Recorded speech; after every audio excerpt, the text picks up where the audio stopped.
Muchas bendiciones a cada uno de ustedes, mis queridos hermanos y amigos. Bienvenidos a la unidad número 3 que estamos tratando acerca del Evangelio según San Juan, que es el Evangelio del amor, como lo dice el estudio. ¿Por qué se le llama el Evangelio del amor? Porque cuando el corazón del Evangelio, del cuarto Evangelio, el Evangelio según San Juan, reposa en aquella declaración que hizo Jesús, porque de tal manera amó Dios al mundo. Si usted se recuerda la clase anterior, estuvimos hablando de cuando le habló Jesús a Nicodemo y le explicó acerca del nuevo nacimiento. Cuando Nicodemo no pudo entender lo que Jesús le hablaba de nacer de nuevo del agua, del espíritu, Nicodemo dijo: no entiendo, no comprendo. Jesús le dice: eres maestro de Israel y no entiendes estas cosas. La virtud de un maestro no está en la profundidad de sus enseñanzas, sino en la capacidad de compartir e impartir esa profundidad de las enseñanzas en palabras que sean comprendidas por el discípulo o por aquella persona que está haciendo el cuestionamiento y la pregunta.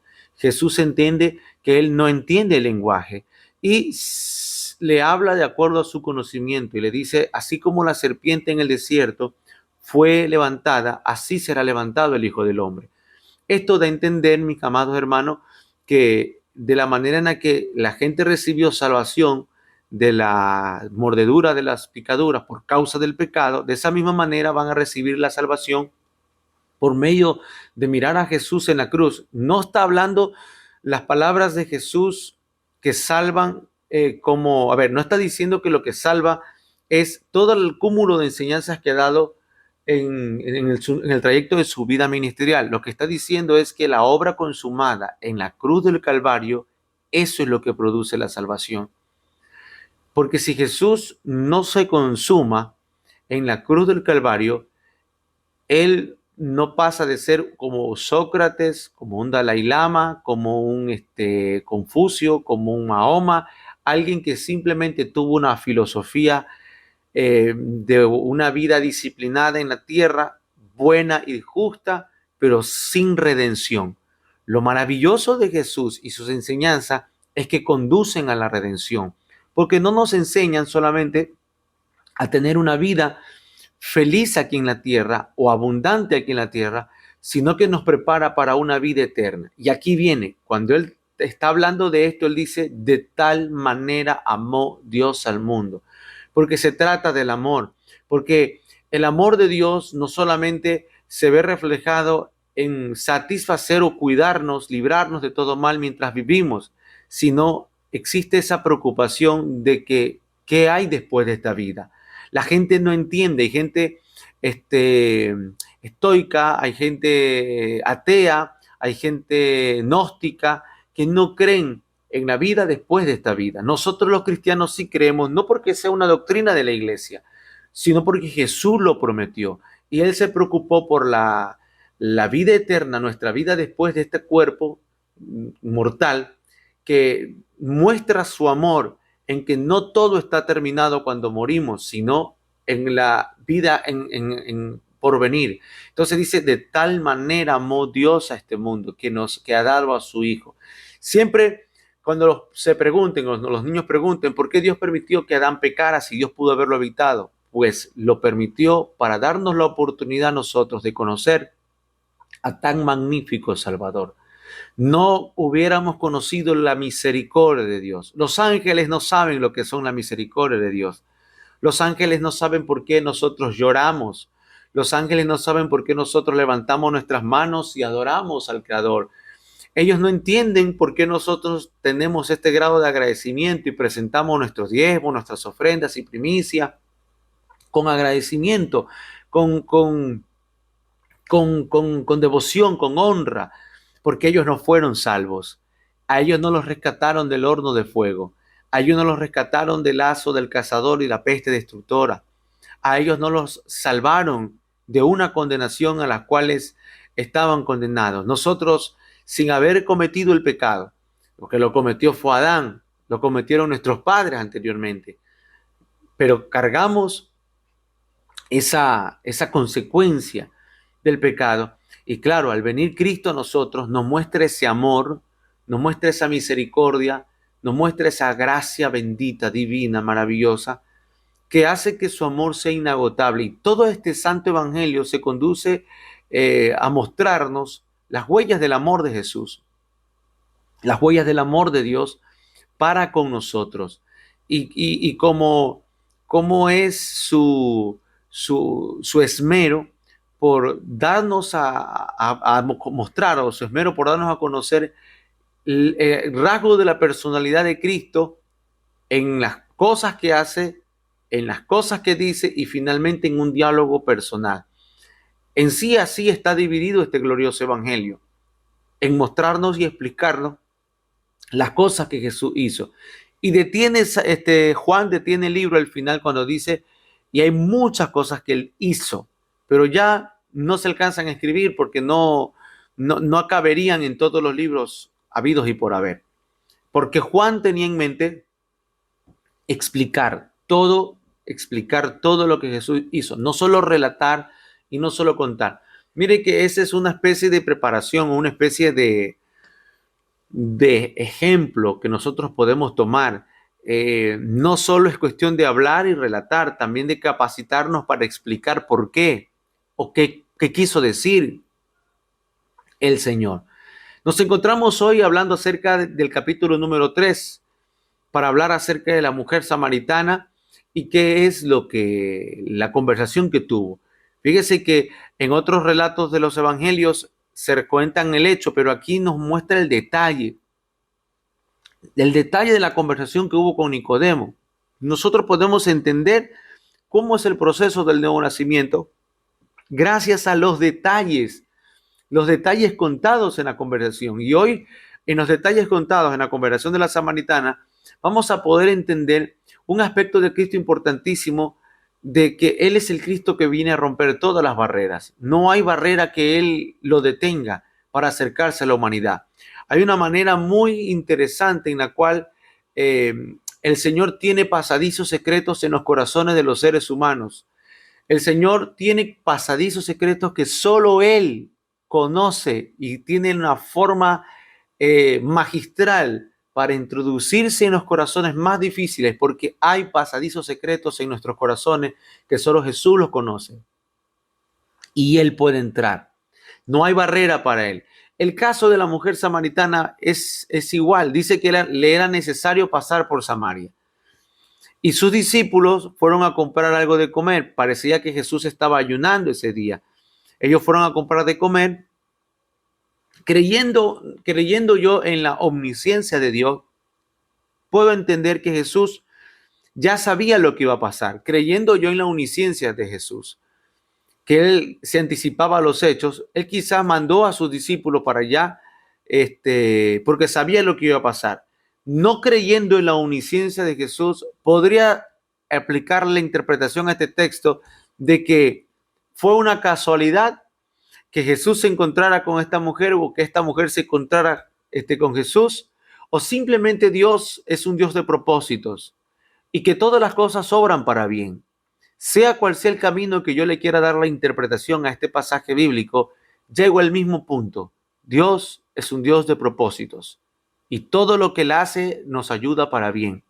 Los errores que cometemos y sus consecuencias, si bien es cierto, son amargas en su momento, el aspecto positivo de aquello va a ser que Dios tiene algo bueno que enseñarnos a pesar de aquellos errores que de pronto hemos cometido. Cuando Abraham se equivocó y nació Ismael, sabemos que Ismael es la equivocación de Abraham, pero Dios dijo, yo voy a hacer de eso algo bueno, una nación grande, gente que llevará también tu simiente, no la promesa, pero sí la bendición de ser hijos de Abraham. Y sabemos nosotros cuáles son la descendencia de Ismael. Entonces, Dios es un Dios de propósitos. Él no actúa por casualidad. Y aunque creamos en las casualidades de la vida, siempre hay un ser supremo. Siempre hay un ser superior y una entidad alta. Dice el libro de los Salmos, sobre un alto hay otro más alto. Y sobre ese alto hay otro más alto. Siempre hay un superior. siempre hay alguien que está gobernando, rigiendo las acciones, rigiendo los acontecimientos que ocurren en la tierra. Así que sea que crea en la omnisciencia o en las casualidades, lo cierto es que todo propósito de Dios tiene para bien. Y se encuentra Jesús con esta mujer, sabemos la historia, ella viene cargada de un gran problema, grandes problemas. Fíjese que a veces eso sucede con nosotros. Jesús, cuando sale a nuestro encuentro, Él encuentra nuestra vida hecha un lío. Hay un gran lío que no sabemos nosotros en nuestra humanidad cómo desenrollar, cómo desenvolver. Fíjense que cuando yo estaba estudiando psicología, estaba una de las clases que yo recibí era evaluación psicológica, y nos decían a nosotros que el objetivo o el propósito del psicólogo es ayudar a desenrollar o desenredar el problema o el enredo que tiene un paciente.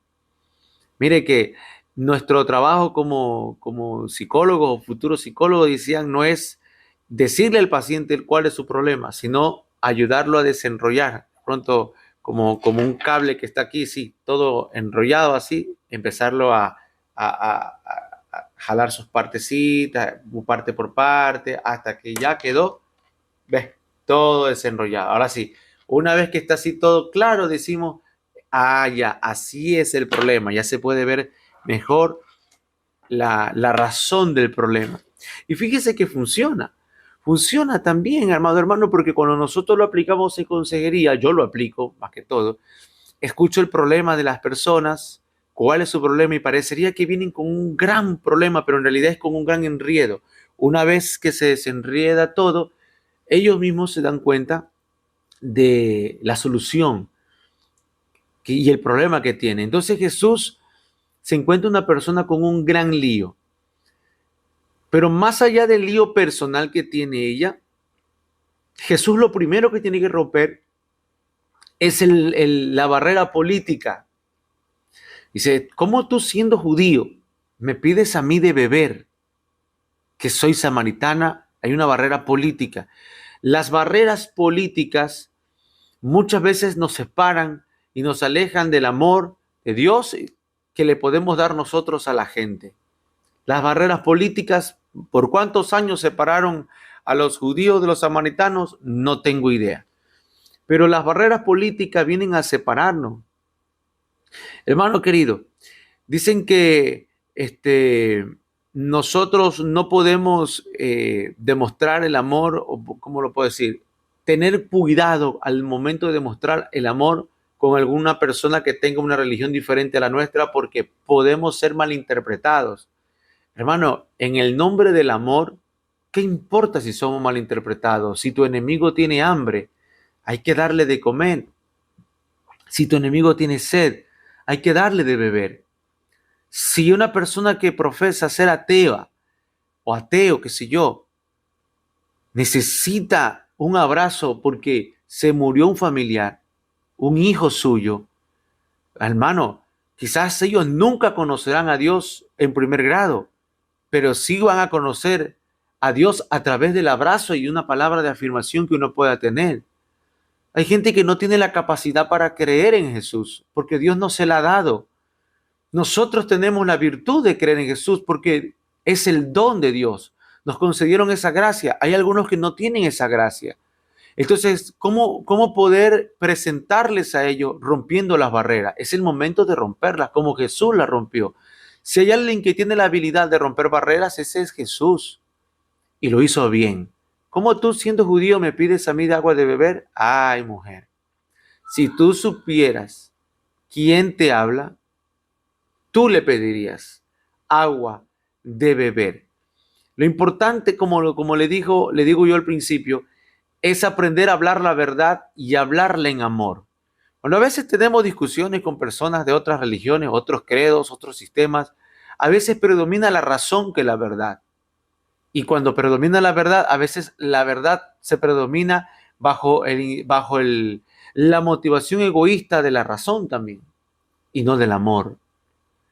¿Sabe usted que cuando, cuando ocurrió la Revolución Francesa, allá en Francia, erigieron una estatua, una diosa, llamada la razón, y en honor a la razón, esta gente andaba por levantarse en contra de la iglesia, del conocimiento del cristianismo, y ya sabemos que la iglesia pasó un tiempo de oscuridad muy fuerte, y los clérigos eran muy ignorantes, no todos, pero muchos en la época. Era prohibido leer literatura, era prohibido leer la Biblia y era prohibido avanzar un poco más en la racionalización. Entonces el movimiento humanista y esto de la Revolución Francesa también exaltaron la razón hasta el punto en el que empezaron en nombre de la razón, usted conocerá la historia, a degollar cabezas en nombre de la razón. Empezaron a decapitar gente y ya apareció por ahí, ya se inventó en esa época la llamada guillotina para evitarle el dolor a los decapitados, porque antes le cortaban la cabeza a punta de golpe, de hacha o de machete o espada. Y se inventó la guillotina para evitar ese tipo de dolor y sea un solo dolor. Pero el enfoque es el siguiente: en nombre de la razón hicieron tantas cosas. La iglesia, en nombre de la razón religiosa, levantó las cruzadas y mató a muchos pueblos, persiguió a los maometanos de España, del antiguo Imperio Otomano. En nombre de la razón aparecieron las cruzadas. En nombre de la razón, amado hermano, aparecen grandes filosofías y hoy estamos en pleno siglo XXI, en plena era digital, la era en la que gobierna la razón. Ya. Cuando hablamos de la razón me recuerdo también a San Agustín de Hipona, porque en su época también había mucha racionalización y él pudo darle el equilibrio acerca de la fe y la razón. La razón no puede funcionar sin la fe. La razón debe de ser esclava y sierva de la fe, no al revés. Cuando la fe es señora de la razón, entonces los razonamientos serán piadosos. Pero cuando la fe es sierva de la razón, entonces la razón es cruel. Y a sus súbditos, es decir, a la fe y todo lo que produce la fe, todo lo cuestiona. Y la Biblia dice, el apóstol Pablo dice, serán envanecidos en sus razonamientos porque profesaron ser sabios y se volvieron necios. Hermano Iván, entonces la razón no sirve. Sí, pero la razón tiene que estar sujeta. La razón es una sierva de nuestra fe. Nuestra fe no puede ser sierva de la razón, porque si no, vamos a terminar envanecidos. Las universidades hoy en día están llenas de este Dios, de la razón, en donde vuelve la fe como algo secundario, como a los siervos, como algo en lo cual uno pueda tomar en momentos en los cuales uno tenga un tema de enfermedad, un tema de muerte. Cuando pasemos un tema emocionalmente bajo, entonces ahí busquemos la fe. En la vida cotidiana usemos la razón. Es válido, pero siempre hay que usar la fe, porque vivimos por fe y no por vista. Vivir por fe es vivir confiando en Dios. Prácticamente eso es lo que significa la fe, es primero confiar que Dios existe, segundo confiar que Él me escucha a lo que yo le hablo, tercero confiar que Él me responde, cuarto confiar que Él vive conmigo, Él está conmigo todos los días hasta el fin del mundo, aunque yo no lo sienta, aunque yo no lo vea, aunque la higuera no florezca, aunque las vides no den su fruto, aunque las vacas no den su mantenimiento, aunque los corrales estén vacíos, confiad. Dice Habacuc, dice, el justo por la fe vivirá. El justo por la fe, por confiar en Dios. Entonces, amado hermano, muchas veces Jesús viene a romper esa barrera política, porque políticamente nos han quitado la fe.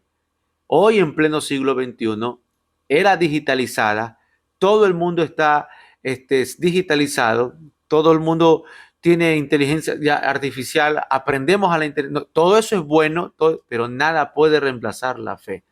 En medio de todo este auge, y siempre ha ocurrido el movimiento de la razón racional, aparece Jesús diciendo, yo soy el que soy. Sigo rompiendo este tipo de barreras que las políticas de este mundo nos traen para separarnos. Jesús viene y yo te tengo el agua que no vas a volver a tener sed. Entonces le habla la verdad, pero se la dice en amor. Nunca más volverás a tener sed. Y luego aparece la siguiente barrera. Le dice, Señor, dice, dame de esa agua, pues entonces. Ella pensaba que Jesús le estaba hablando del agua natural, ¿verdad? Y de una agua que hasta cierto punto iba a cambiarle su estado emocional. Y Jesús le dice, me vas entendiendo la onda, ya rompimos la barrera política, ya no estás en el lado de la razón política, ya tienes un lío en tu familia, en tu hogar, en tu vida. Necesitamos que eso se arregle. Dice, ve y llama a tu marido, porque el que tienes no lo es. Y entonces te voy a dar el agua. ¿Qué está rompiendo aquí? El Señor está rompiendo una barrera en su alma, en sus problemas familiares. Diciéndole Jesús a ella, yo también me preocupo por tus problemas maritales, por tus problemas familiares, por tus desórdenes emocionales, por tus tristezas, por todo este tipo de cosas. Fíjese que no la condena, no le dice, ve y no peques más, como a la otra. Acuérdese que le dijeron a la que fue sorprendida en pleno acto de adulterio, ve y no peques más. La liberó. En cambio a ella le dice, llama a tu marido, dice, y ven. De manera, dice, que sí le estaba reconociendo una relación marital a ella, pero no le estaba reconociendo la última. Le dijo, porque tantos has tenido, pero el que tienes no es tu marido. Pero le dijo, ve con tu marido. Ve y llama a tu marido, le dice. Entonces, aquí hay un punto medio escabroso, querido hermano, respecto a las relaciones interpersonales, en cómo Jesús las ve, nuestras relaciones amorosas, nuestras relaciones matrimoniales. No quiero entrar aquí a una camisa de 11 varas en el tema de Dios permite el divorcio, Dios permite que la gente se vuelva a recasar. No quiero entrar en ese tema, pero sí deja mucho que ver esta parte en la que dice, ve y llama a tu marido, porque el que tienes no es. 5 has tenido, no le calificó los 5. ¿Cuál será que le habrá calificado? Eso es un misterio, pero había uno que Jesús sí lo calificaba. Esto es de ponernos a meditar, de no ser ligero con las relaciones, de no ser ligero con el amor. Escuché a una persona decir que la Biblia no prohíbe el volvernos a casar, no nos prohíbe el volvernos a casar, ni nos admite casarnos. Dice, en 1 Corintios capítulo 7 dice, el que se separe, quédese solo. En ese sentido, no hay una prohibición de parte de Dios para volverse a casar, pero tampoco hay una admisión. Tampoco nos admite, está bien volverse a casar. Entonces, es como que nos deja en el limbo. Y la expresión más sabia para encontrarle a este punto de las relaciones es, pues, si ya has tenido un fracaso matrimonial, ¿qué te garantiza que no vas a volverlo a tener en un segundo matrimonio? ¿Qué te garantiza que no va a volver a cometer los mismos errores? Por eso Pablo dice, prefiero evitar este tipo de aflicción, quédese solo. Pero sigue diciendo Pablo, pero a causa de las fornicaciones cada uno tenga su propia esposa. Entonces, ¿cuál es el consejo sabio? Bueno, si ya fracasó, aprenda del fracaso. Y si va a volver a rehacer su vida, pues no no se separe, no vuelva a cometer los mismos errores. Y ruega a Dios que el Señor sí apruebe aquello. ¿Cómo saber cómo saber si Dios lo aprueba? No lo sé. Vamos a tener que tener un encuentro con Jesús o ir al cielo y que Él nos diga a nosotros, ve y llama a tu mujer o ve y llama a tu marido, porque el que ahora tienes no lo es. No, eso no lo podría decir yo, eso no se lo puede decir ningún ministro, porque es un misterio, porque el caso de relaciones amorosas solo las juzga Dios, no las puedo juzgar yo. No se sienta mal si escucha a un ministro de ser rígido, políticamente rígido, porque eso no es correcto. Jesús no fue así. Jesús le dice a ella, ve y llama a tu marido, porque el que ahora tienes no es tuyo. Sí, le dice la verdad, pero no es rígido. No es que ella se fue, conocemos la historia. No es que Jesús no le soltó la bendición a menos que vuelva con el marido. No es así. No conocemos la historia. Jesús la bendijo a ella. Jesús le dio lo que ella necesitaba y ella se fue como evangelista a predicar y a decirle a todo el mundo que lo había encontrado al Mesías. Ella ya encontró lo que necesitaba. O sea, no es que recibimos el rechazo de Jesús, no es que recibimos la reprobación de Jesús. Hay montones de ministros que en este tema del matrimonio y del divorcio es como que ponen una barrera política igual a la de los samaritanos, igual, demasiado rígida, que en vez de ser un alivio para la persona que no sabe qué hacer con su vida, termina siendo una carga. Una vez me encontré con alguien a la cual se separó, se divorció y volvió a rehacer su vida. Él estuvo en una iglesia y se desanimó, porque en la iglesia en donde estuvo los sentenciaron, los señalaron porque la relación que tenía con su nueva pareja no era correcta, no era lícita, porque él tenía que volver con su primera esposa.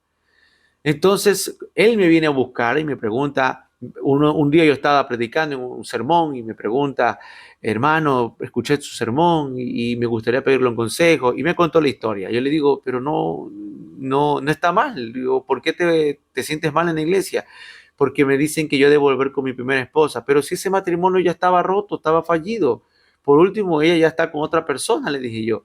No hay pie ni lugar. Sí, pero es que los hermanos dicen que el matrimonio es para toda la vida. Sí, debería de ser así, le digo. Debería de ser así para toda la vida. Pero hay excepciones. No pasó con tu caso. ¿Qué voy a hacer? ¿Te voy a condenar? ¿Voy a hacer el papel de Jesús de echarte fuera del cielo? No. Preferible es que te estés en la iglesia.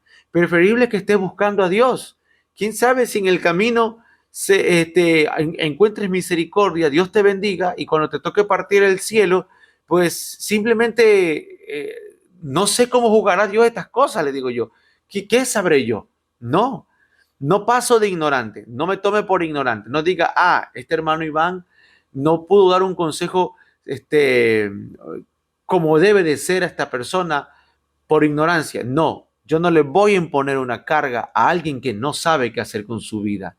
Una mujer que viene saliendo de la secta de los testigos de Jehová, que se convierte al cristianismo porque lo conoció a él, y le dice ella a él, llévame a una iglesia.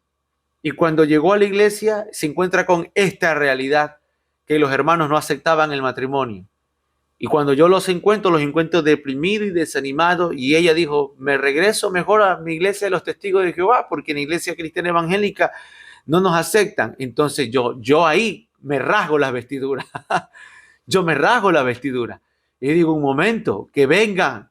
Porque la Biblia dice, no me tome a mal lo que le voy a decir, que muchos fueron invitados a las bodas, pero los que fueron llamados no llegaron.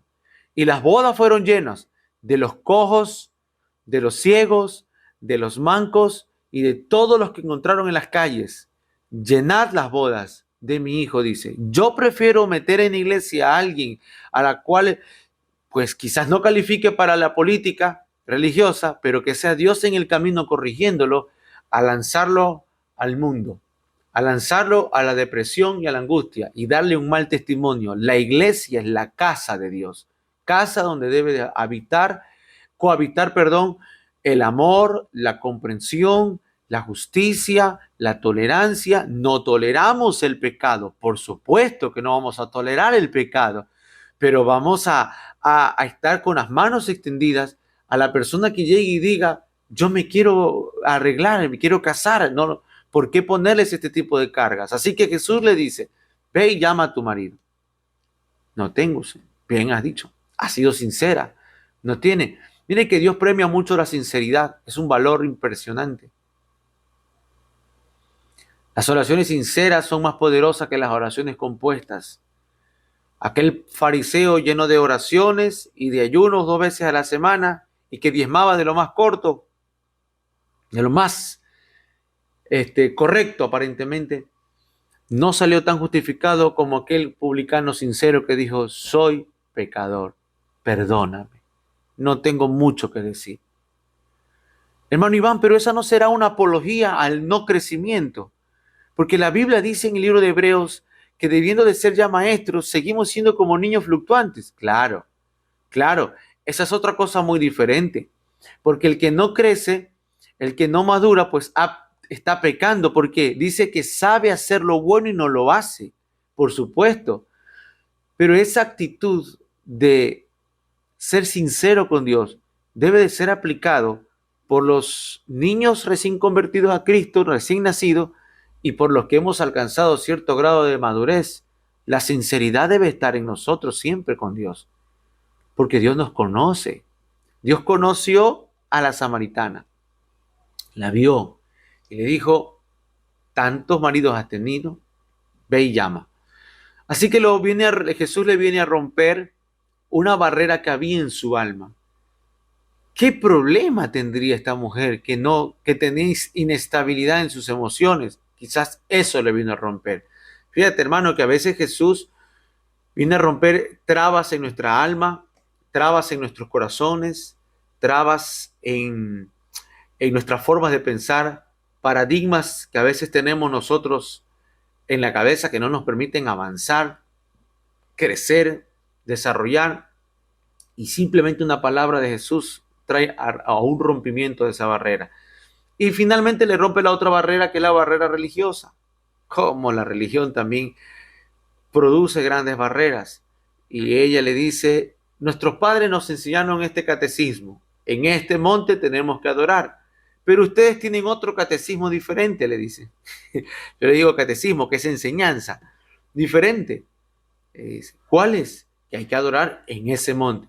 Ella pregunta, yo cuestiono lo religioso también. ¿En dónde tenemos que adorar? Y Jesús dijo, ni el catecismo A ni el catecismo B tienen la razón.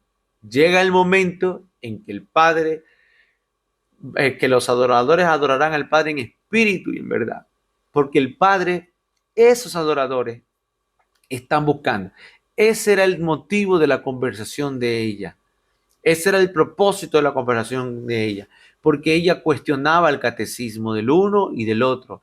Ella quería tener la libertad para adorar. Fíjense que a veces uno dice, eh, yo, hay gente que he escuchado decir, la verdad no me gusta estar en ninguna iglesia.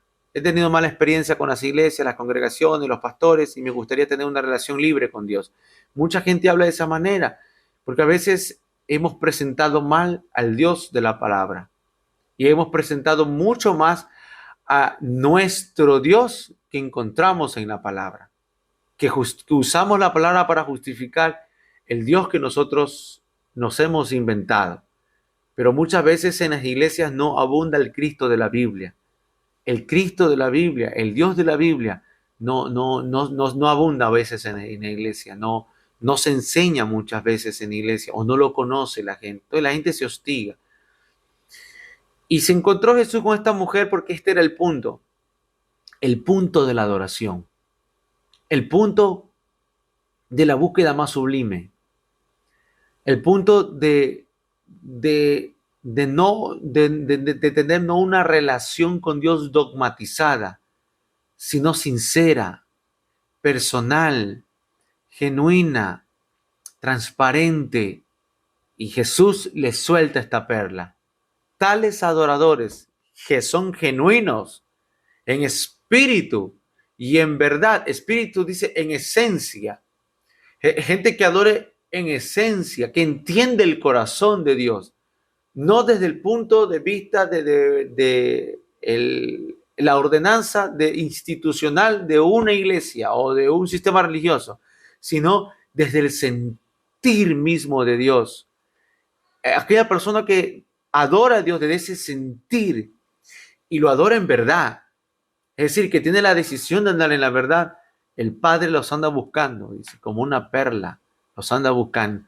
Note esto, cuando el profeta Isaías tiene la visión en el templo, Isaías capítulo 6, capítulo 1, capítulo 2, capítulo 3, capítulo 4, capítulo 5, había profetizado Isaías, había escrito profecía Isaías, hasta el milenio lo había profetizado ya en esos primeros 5 capítulos.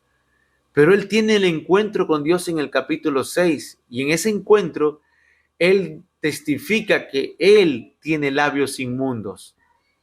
¿Cómo puede el profeta, estando en oficio de profecía, llegar a decir eso, o es un error de las escrituras bíblicas, o fue una sinceridad del profeta al momento de escribir, o al momento de encontrarse con Dios y decir, yo también tengo labios sucios, inmundos.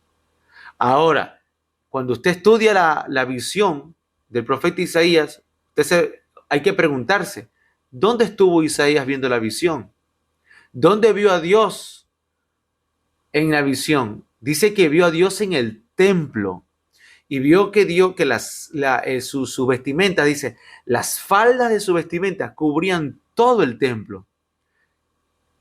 Y la percepción que tiene Isaías de su pecado es que dice que él es de labios inmundos y la gente es de labios inmundos. Pero la presencia de Dios está en el templo. Lo que da a entender, mi querido hermano, en que muchas veces puede Dios estar en la iglesia y ungir la iglesia y su presencia visitar todos los domingos la iglesia. Sin embargo, tener una vida no acorde a la presencia de Dios, no genuina, no en espíritu y no en verdad, fuera de la iglesia, que es lo que revela el profeta Isaías. Este pueblo es de labios inmundos. Y cuando habla de labios inmundos, dice que el hablar dentro del templo era uno y el hablar hacia afuera era otro. Pero Dios estaba en el templo. Así que Dios está buscando gente que sea genuina, no que sea que tenga una apariencia de piedad, no que profese lo que no vive, sino que viva lo que profesa, que se nos note el hambre de buscar a Dios. Entonces viene a romper Jesús esa barrera. El mal que nos han hecho a nosotros, los que tenemos una fe en Dios, es el ingrediente religioso. La religión siempre será, o lo religioso, perdón, porque la religión pura y sin mácula, dice Santiago, es enfocarse en la piedad, pero es el ingrediente religioso. ¿Qué es el ingrediente religioso? Definirlo a Dios. Es enseñarle cómo Dios, a ver, mejor lo digo de esta manera, es enseñarle a usted lo que yo creo que a Dios le agrada. Una cosa es descubrir lo que a Dios le agrada, otra cosa es decirle lo que yo creo que a Dios le agrada. Porque hay cosas que a Dios le agrada que yo haga, pero no necesariamente tenga que ser impedimento para otro o tenga que ser una admisión para otro. Porque me encontraba con una persona que me dijo que Dios la libró a ella de la vanidad, dice, de la vanidad. Dios me libró de la vanidad porque yo cuando estaba en el mundo era muy vanidosa, me decía. Entonces, y por eso ahora en Cristo Jesús, yo ya no puedo usar reloj, decía ella. Yo ya no puedo usar relojes, ya no puedo usar aretes, ya no puedo usar pulseras, porque Dios me libró de la vanidad. Entonces, yo le digo, pero hermana, eso no es vanidad. Usar relojes no es vanidad. No, pero es que usted me conociera en el mundo. Yo era muy vanidosa, me dice.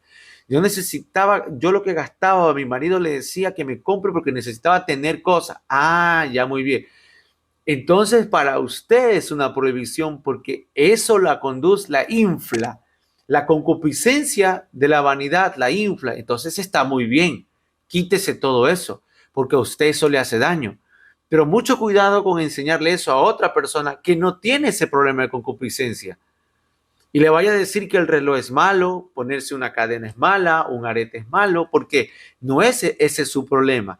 De la misma manera funciona la persona que es débil y la concupiscencia hacia el alcohol, por ejemplo. Una persona que tiene como concupiscencia encendida el alcoholismo, el alcohol, ni huela el vino, hermanos, ni huela el vino, no le den Santa Cena, no le den vino, denle jugo nomás, que ni huela, porque la concupiscencia que lo va a atraer, lo va a seducir, pero no aplica eso con todos, no aplica eso con todos. Y así se aplica para otros procedimientos, la música, por ejemplo. Yo he sido pastor de jóvenes por un tiempo, algunos años fui pastor de jóvenes, y siempre mis jovencitos me decían, me sinceraban qué tipo de música les escuchaban, les gusta escuchar. Músicas seculares, música de bandas que no son cristianas. Y yo nunca me escandalizaba. Nunca les decía, oh, Satanás, eso el Señor te reprenda. No, simplemente les decía, ah, bueno, esa música es buena, esa música es mala, esa música es positiva, esa música es incorrecta. Y luego me preguntaban, pero hermano, ¿usted por qué no se opone? Los otros hermanos se oponen, mi mamá, mi papá se oponen. Bueno, les digo yo, no puedo meterme en tus gustos, solo sé que son gustos y son muchachos. 5, 6, 7 años más tarde, el gusto pasó, el gusto pasó y hoy los veo ya como hombres, como mujeres, madres de familia, ya se casan, sirviendo en la iglesia con principios. Porque lo que importa es el principio. Uno tiene que escuchar con paciencia ese tipo de cosas y no darle el ingrediente religioso. Porque el famoso principio de Gamaliel es: lo que es de Dios va a permanecer y lo que no es de Dios va a perecer. ¿Para qué ponerme a pelear y hacer el papel de Dios? Que Dios sea Dios. Él, el Señor, haga el trabajo de redarguir en los corazones. Hermano Iván, pero eso no significaría negar la verdad. No, no significa negar la verdad. La verdad es Jesucristo y es enseñar la palabra de Dios. Mi percepción del estilo de vida de una persona no es la verdad, es mi percepción. A veces confundimos la percepción de la verdad. La verdad es Jesucristo y sus enseñanzas. Mi percepción de lo que alguien opina, cree, es percepción. Eso Dios no lo respalda. Eso lo tengo para mí. Eso téngalo para usted. Así que Jesús viene a romper ese ingrediente religioso en la mujer samaritana. Entonces, es increíble que no solamente viene a romper la barrera religiosa de la mujer samaritana, porque ella la mandó libre, sino que también les rompe el prejuicio de los judíos, el prejuicio de los apóstoles. Y que está haciendo hablando con una mujer y samaritana todavía, les rompió el prejuicio. Si hay algo que Jesús viene a hacer entre nosotros es a romper el prejuicio. Dice el verso 39, muchos samaritanos en la aldea creyeron en Jesús porque la mujer había dicho, me dijo todo lo que hice en mi vida. Acuérdese que mandaron a predicar a Juan mismo lo mandan a predicar. Lo mandan a predicar a Juan y lo mandan a predicar a Santiago, a Jacobo, ¿se recuerdan? Y como no los quisieron recibir, a ellos dos, los hijos del trueno vinieron y dijeron, manda que descienda fuego del cielo, Señor, y los consuma. Por eso que cuenta la historia de la samaritana Juan. Juan también tiene que resarcirse, porque Juan, otra persona, en otro evangelio, habló de él y mostró que él te dice, vosotros no sois de qué espíritu son. Recibieron la exhortación y ahora cuenta la historia de la samaritana Juan, la cuenta clarito. Y al final él termina resarciéndose diciendo, muchos samaritanos de esa aldea creyeron en Jesús por la palabra de la mujer, no por la palabra de un apóstol, no por la palabra de él, sino de una mujer. Juan resalta el valor de la mujer. Evidentemente Juan cuando está escribiendo el evangelio ya no es el mismo jovencito. Ya no es el mismo jovencito inexperto que cometió errores, que era impulsivo. A veces creemos que el único impulsivo era Pedro, Juan también, el hijo del trueno, y peor que Pedro, al punto en el que dijo que descienda fuego del cielo y los consuma a todos, Señor. Se llevó tremenda regañada. Vosotros no sabéis de qué espíritu son. Dice, le dijeron a la mujer, ahora creemos no solo por lo que tú nos dijiste, sino por lo que hemos oído en persona. Ahora sabemos que realmente Él es el Salvador del mundo. Mira, Juan está explicando lo que ocurrió, el evento de la samaritana, está explicando una gran cosecha. La gente descubrió que Jesús es el verdadero Salvador del mundo, o el Mesías. Vemos otro rompimiento de barreras aquí, en la que Jesús sana, dice, al hijo de un funcionario, dice, pasados los 2 días, dice, Jesús siguió el camino a Galilea. Él mismo había declarado que un profeta no recibe honra en su propio pueblo. Sin embargo, los galileos lo recibieron bien porque habían estado en Jerusalén durante la celebración de la Pascua y habían visto todo lo que él hizo allí. Dice, Y en su paso por Galilea, Jesús llegó a Canaán, donde había convertido el agua en vino. Cerca de allí, en Capernaum, había un funcionario de gobierno que tenía un hijo muy enfermo. Cuando supo que Jesús había ido de Judea a Galilea, fue a verlo y le rogó que le dirigiera a Capernaum para sanar a su hijo, quien estaba al borde de la muerte. Jesús le preguntó: ¿acaso nunca van a creer en mí a menos que vean señales milagrosas y maravillas? Señor, por favor, suplicó el funcionario, ven ahora mismo antes que mi hijito se muera. Entonces Jesús le dijo: vuélvete a tu casa, tu hijo vivirá. El hombre creyó la palabra, dice, de Jesús, y emprendió su regreso a casa. Mientras el funcionario iba en camino, algunos de sus sirvientes salieron a su encuentro con la noticia de que su hijo estaba vivo y sano. Él les preguntó a qué hora el niño había empezado a mejorar y ellos le contestaron: ayer a la 1 de la tarde. La fiebre de pronto se le fue. Entonces el padre se dio cuenta de que la sanidad había ocurrido el mismo instante en que Jesús había dicho: tu fe vivirá. Y tanto él como todos en su casa creyeron en Jesús. Esta fue la segunda señal milagrosa que Jesús hizo en Galilea al volver de Judea. Una señal milagrosa que vino también a romper una barrera. Si no ven las señales, no van a creer. Y Jesús le dice, y el funcionario le dice: Señor, por favor, ven. Mire, hay un momento en el cual uno no entiende la semántica. Hay un momento en el que uno no entiende la política, no entiende la religión y no entiende los métodos. Cuando estas cosas suceden, uno lo que quiere es ver a Jesús obrando. Jesús le da a él la oportunidad de, de creer mucho más aceleradamente, sin necesidad de tanto diálogo, porque quizás lo que le faltaba a la samaritana él lo tenía: una buena familia, fe, pero le faltaba el encuentro con Jesús. Y le dice: ve que ya está sano. Y él dice que creyó en esa palabra y la comprobó. ¿A qué hora fue que él mejoró? ¿A qué hora se levantó? Entonces todos vamos a creer ahora en adelante en las palabras de Jesús. Así fue lo que él dijo: no van a creer si no ven. Al final termina Juan explicando que estos creyeron en todo lo que Jesús decía. Se volvieron seguidores y discípulos de Jesús. El milagro no queda solo ahí, sino explicando que ellos sí valoraron la palabra, sí valoraron las enseñanzas de Jesús. Más adelante dice que sana a un hombre cojo también. Dice, a ver, déjeme ver para ya no leerlo y no tomarnos tanto tiempo. Aquí hay un milagro interesante que me es difícil de entender. Dice que hay un cojo en el estanque de Bethesda que tenía más o menos 38 años enfermo, dice, 38 años enfermo.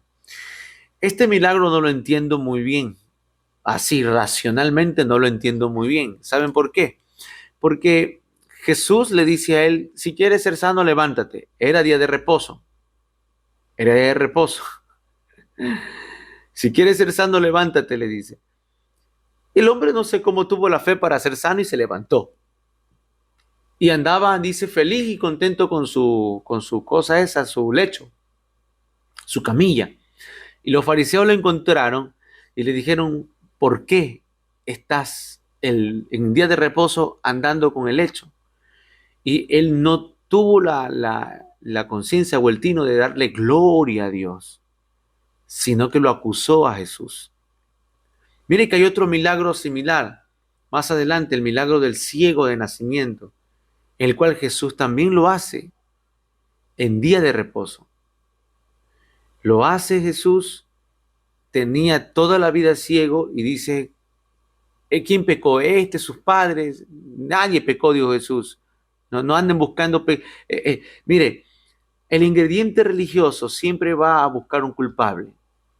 Siempre va a buscar un culpable. Cuando te vean en prueba, van a decir: por algo que te están probando. Cuando vean una situación calamitosa, algo has de haber hecho, algo Dios te está corrigiendo, por eso que estás así. Jesús dice: no es por algo, No es por un pecado ni nada de esas cosas. Es por la gloria de Dios que se va a manifestar. Jesús lo sanó al ciego de nacimiento. Aquí vemos dos milagros similares. Sana a un cojo de 38 años y sana a un ciego de nacimiento. Los fariseos se encuentran a los dos en escenarios diferentes, pero el uno no glorifica a Dios, sino que le culpa a Jesús. El que me sanó me dio la orden de cargar el hecho. En otras palabras le dice, el que me sanó me dijo que invalide el día de reposo. Le preguntaron al otro, le dijeron, ¿quién fue? ¿Qué sé yo? Dijo él. Yo no sé, él ha de ser un profeta, dice. ¿Qué profeta va a ser alguien que quebrante nuestras leyes, nuestras tradiciones? El ciego de nacimiento dijo, ¿y qué voy a saber yo? Y dice, lo único que sé es que Dios no responde a pecadores. Ha de ser un santo hombre de Dios, un profeta, para que Dios le haya respondido y me haya hecho el milagro. Entonces, ¿tú crees que él es un profeta? Sí, yo lo creo, le dice. O sea, lo defendió a Jesús, o sea, defendió su fe. Vemos a dos. Entonces, y Jesús al final se encuentra con los dos. Entonces, mire, se encuentra con el uno, dice que lo encuentra en el templo. Estaba en el templo, me parecería que no estaba haciendo nada malo. Estaba en el templo. Y Jesús ahí se metió en el templo, se acercó y le dijo, mira que no vuelvas a pecar, no sea que te venga una cosa peor. Sentencia. La sentencia está puesta sobre la mesa para quienes recibieron un favor, recibieron un milagro de parte de Dios. Hay que cuidar ese milagro. El pecado puede hacer que vuelvan cosas peores. No se llevó el agradecimiento, no se llevó el reconocimiento, se llevó la exhortación. ¿Qué hizo este paralítico? Fue corriendo de los fariseos y dijo, fulano de tal fue el que me dijo, ese me dijo tal cosa y ahora me acaba de decir que me va a venir algo peor. Dice, a partir de ahí los fariseos procuraron buscar matar a Jesús. A partir de ese milagro de ese paralítico. Cuando vemos el milagro el ciego de nacimiento, él se encuentra con el ciego y le dice, ¿encontraste al que te ha sanado? No, Señor. ¿Dónde está para que yo le vea? Le quiero conocer. Y él se revela y le dice, yo soy. Dice que cayó postrado y le adoró. Mira la gran diferencia. La gran diferencia. ¿Quién será este personaje? ¿Será que estuvo más adelante entre los discípulos, entre los 120, entre los del aposento alto? No lo sabemos. ¿Quién sería esta persona? No lo sabemos. Pero se llevó la aprobación de Jesús. Sin embargo, el otro ocasión. Entonces yo cuestiono el otro milagro y me pregunto. O sea, me pregunto como humano, como maestro de la palabra y digo, Señor, ¿para qué lo sanaste? Si al fin y al cabo sabía que eso iba a pasar, ¿para qué lo sanaste? ¿Por qué Dios a veces hace misericordia de tanta gente ingrata, malagradecida? Bueno, eso lo digo yo, que soy humano. Pero Jesús diría lo siguiente, yo permanezco fiel aunque la gente sea infiel. Yo les digo, perdónalos porque no saben lo que hacen. Claro, mi juicio es humano, mi juicio es egoísta, mi perspectiva de juicio es vengativa porque veo el final de la historia, pero la perspectiva divina del amor de Dios en tiempo y espacio del presente es que Jesús siempre va a confiar en nosotros, siempre va a creer que podemos cambiar y Él no va a privar su milagro. Sí, uno maliciosamente y egoístamente puede decir, esa persona nunca va a cambiar, pero la naturaleza de Jesús no es así. La naturaleza la naturaleza de Dios está descrita en 1 Corintios capítulo 13. Si Dios es amor, entonces Él no es jactancioso, Él no tiene envidia, Él no se envanece, Él no busca lo suyo propio, Él no hace nada indebido. Él todo lo puede, Él todo lo cree. Si yo le digo a Él hoy una promesa, Él me lo cree. Si mañana le vuelvo a decir la promesa, Él todo lo cree. ¿Eso significa que Jesús es ingenuo, simple? No, su naturaleza es creernos cuando nosotros venimos a hablarle. Él todo lo soporta. Él nunca deja de ser. ¿Ok? Esa es su naturaleza. Así que cuando vea a una persona en necesidad, y esto se lo digo porque hay gente que ora a la Virgencita, hay gente que ora a los santos, hay gente que ora y le enciende velas y ofrendas a los santos y al final dice, ayúdame, Señor. Jesús mira la necesidad humana y otorga un milagro. ¿Se lo merecen? ¿Quién soy yo para jugar si se lo merecen?